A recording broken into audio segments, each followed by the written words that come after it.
deux légendes, l'une de la boxe et l'autre des arts martiaux mixtes, se sont retrouvées dans une finale que personne n'imaginait. Ce qui s'annonçait comme un simple duel d'exhibition a fini par se transformer en une véritable guerre.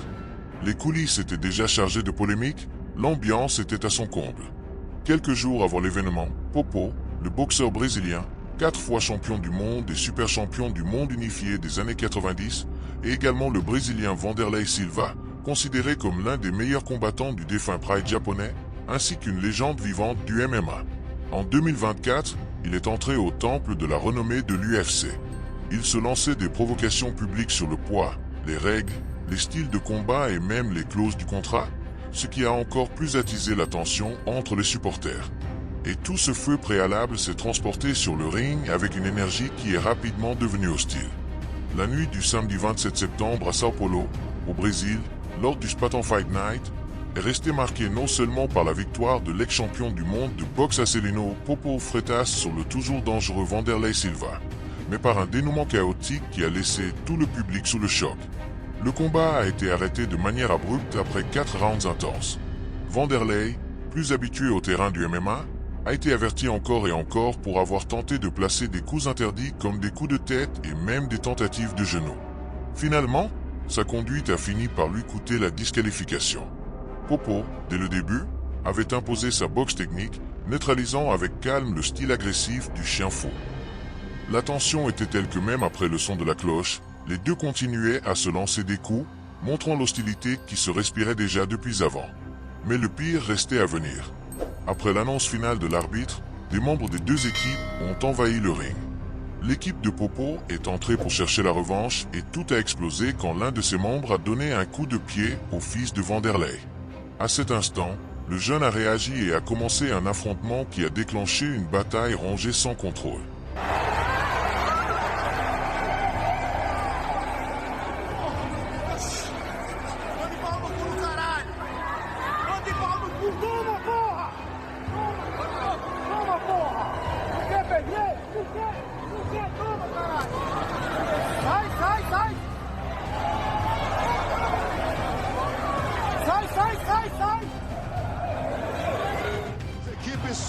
Acabaram entrando no ringue, era tudo o que não podia acontecer. Aí não é esse exemplo que a gente quer passar, não é esse exemplo. Não é esse exemplo. Só mais um ângulo aqui da treta envolvendo Vanderlei Silva e Popó. Até o Verdun entrou na pancada. Olha isso, arrebentaram o Verdun bateu, velho. O Verdun entrou, caralho, tomando o Verdun. É osso, hein, velho. Caralho! Caralho! Ô Verdun! Ô Verdun! Parou a transmissão! Tiraram a transmissão, velho! Caralho! O Verdun entrou com porradeiro! Mostrou, tomou outra tiro! Caralho, eu quero subir lá, velho!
Ce qui devait être une célébration s'est transformé en un scandale total.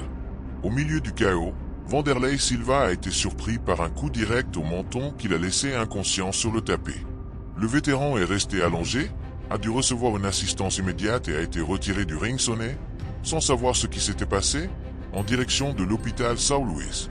Son représentant a assuré ensuite que c'était seulement une procédure préventive, mais plus tard, il serait confirmé que l'impact avait été beaucoup plus grave que ce qu'on pensait. L'arbitre avait tenté de contenir la situation avant, puisque Silva avait accumulé jusqu'à 3 avertissements pour coup de tête intentionnel contre Popo, perdant un point et finalement étant disqualifié. Cependant, le combat avait déjà dépassé toutes les limites et le contrôle s'est complètement perdu.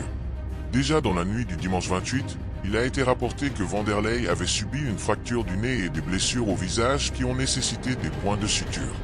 Même Fabricio Werdum, ex-champion de l'UFC et membre de son coin, a montré sur les réseaux sociaux des images de son ami recevant des soins à l'hôpital. Le plus polémique a été la question qui a inondé les réseaux après. Qui a vraiment mis KO Vanderlei? Beaucoup affirment que c'était le propre fils de Popo, qui serait monté sur le ring avec la ceinture de son père. Par derrière, lui aurait d'abord connecté un coup à la nuque puis, au milieu du tumulte, l'aurait chassé avec un crochet gauche qui a laissé Vanderlei complètement hors de combat. Une nuit qui devait être mémorable comme un spectacle a fini par entrer dans l'histoire pour les mauvaises raisons. Le Spartan Fight Night restera marqué par la violence incontrôlée, la polémique et l'image choquante de Vanderlei Silva évanoui, qui a ouvert un fort débat sur la sécurité et l'organisation de ce type d'événement.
Pensez-vous que ces combats d'exhibition devraient continuer à exister ou est-il temps d'arrêter ces pitreries avant que quelqu'un ne finisse gravement blessé?